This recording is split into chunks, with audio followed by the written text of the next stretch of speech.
ಸಂವಿಧಾನದಲ್ಲಿ ಕೂಡ ಅದೇ ಹೇಳಿದ್ದಾರೆ. ಯಾಕಂದ್ರೆ 6ರಿಂದ 16 ವರ್ಷ ತನಕ ಫ್ರೀಯಾಗಿ ಎಜುಕೇಶನ್ ಕೊಡ್ಬೇಕಂತ. ಅದು ಫ್ರೀಯಾಗಿ ಎಜುಕೇಶನ್ ಕೊಡ್ಬೇಕಂತ ಹೇಳ್ತಾ ಇದಾರೆ ಹೊರತು ನಡೆಸ್ತಾ ಇಲ್ಲ. ಅದು ನಡೆಸಬೇಕು. ಯಾಕಂದ್ರೆ ಈಗ ಚಿಕ್ಕ ಮಕ್ಕಳು ಇರ್ತಾರೆ, 6 ವರ್ಷದ ಹುಡುಗರು ಎಲ್ಲ ಮಾರ್ಕೆಟ್ ಬಾಜಾರ್ನಲ್ಲಿ ಇರೋ ಸ್ಕೂಲಿಗೆ ಹೆಂಗ್ ಹೋಗಕ್ಕಾಗುತ್ತೆ? ಆಟೋ ಚಾರ್ಜ್ ಹೆಂಗ್ ಮಾಡ್ಬೇಕು? ಈಗ ದಿನಕೂಲಿ ಏನ್ ನಡೀತಾ ಇರೋದೇ 500-600 ದಿನಕೂಲಿ ನಡೀತಾ ಇದೆ. ಅದ್ರಲ್ಲಿ ಅವ್ರ ಮಕ್ಕಳಿಗೆ ಆಟೋ ಚಾರ್ಜ್ ಮಾಡಿ ಇದಕ್ಕೆ ಕಳ್ಸೋದು ಹೆಂಗೆ, ಮತ್ತೆ ಹೋಗೋದು ಬರೋದು ಹೆಂಗೆ ಎಲ್ಲಾನು ಇದು ಮಾಡ್ತಾ ಇದ್ರೆ ಬಹಳಷ್ಟು ಇದಿದೆ. ಏನು ದುಡಿಮೆಯಲ್ಲಿ ಹೆಚ್ಚಳ ಮಾಡ್ತಾ ಇಲ್ಲ, ವಿವಿಧ ಇದರಲ್ಲಿ ಎಲ್ಲ ಹೆಚ್ಚಳ ಮಾಡ್ತಾ ಇದಾರೆ. ಗ್ಯಾಸ್ ಹೆಚ್ಚಳ ಮಾಡಿದ್ರು, ಅದು ಹೆಚ್ಚಳ ಮಾಡಿದ್ರು, ಪೆಟ್ರೋಲ್ ಹೆಚ್ಚಳ ಮಾಡಿದ್ರು, ಎಲ್ಲ ಹೆಚ್ಚಳ ಮಾಡ್ತಾ ಇದಾರೆ. ದುಡಿಮೆಯಲ್ಲಿ ಹೆಚ್ಚಳ ಮಾಡಿ ಹೆಂಗೆ ನೋಡೋಣ? ಸ್ಕೂಲ್ ಬಂದ್ ಮಾಡ್ತೀನಿ, ಅದು ಮಾಡ್ತೀನಿ, ಪ್ರೈವೇಟ್ ಇದು ಮಾಡ್ತೀನಿ ಅಂತ ಹೇಳ್ತಾ ಇದಾರೆ.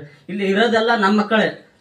ಅದಕ್ಕೋಸ್ಕರ ಏನ್ ಹೇಳೋದು, ಗೌರ್ಮೆಂಟ್ ಸ್ಕೂಲ್ ಇದ್ರೇನೆ ನಮ್ಗೂ ಒಂದು ಬೆನಿಫಿಟ್. ಯಾಕಂದ್ರೆ ಕಡು ಬಡವರಿಗೆ ಇದು ಇದ್ದಂಗೆ. ಇಲ್ದ್ರೆ ಏನದ ಹೇಳಿ, ಶ್ರೀಮಂತರ ಮಕ್ಕಳು ಏನು 1 ಲಕ್ಷನೋ 2 ಲಕ್ಷನೋ 50,000 ಎಷ್ಟೋ ಕೊಟ್ಟು ಅವ್ರು ಬೇರೆ ಕಡೆ ಹಾಕ್ತಾರೆ.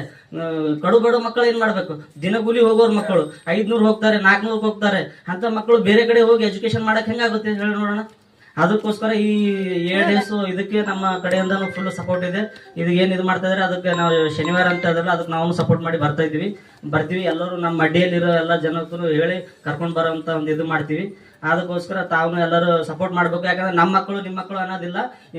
ಮುಂದಿನ ದಿನಗಾಲದ ನಮ್ಮ ಮಕ್ಕಳು ಅಂದ್ರೆ ನಮ್ಮ ಮಕ್ಕಳು ಮೊಮ್ಮಕ್ಕಳು ಹಿಂಗೇನೋ ಒಂದು ಯಾವ್ದು ಎಜುಕೇಶನ್ ನಮ್ಮ ಇಲ್ಲಿ ಇದ್ದಿದ್ರೆ ನಮಗೆ ಒಂದು ಹೆಲ್ಪ್.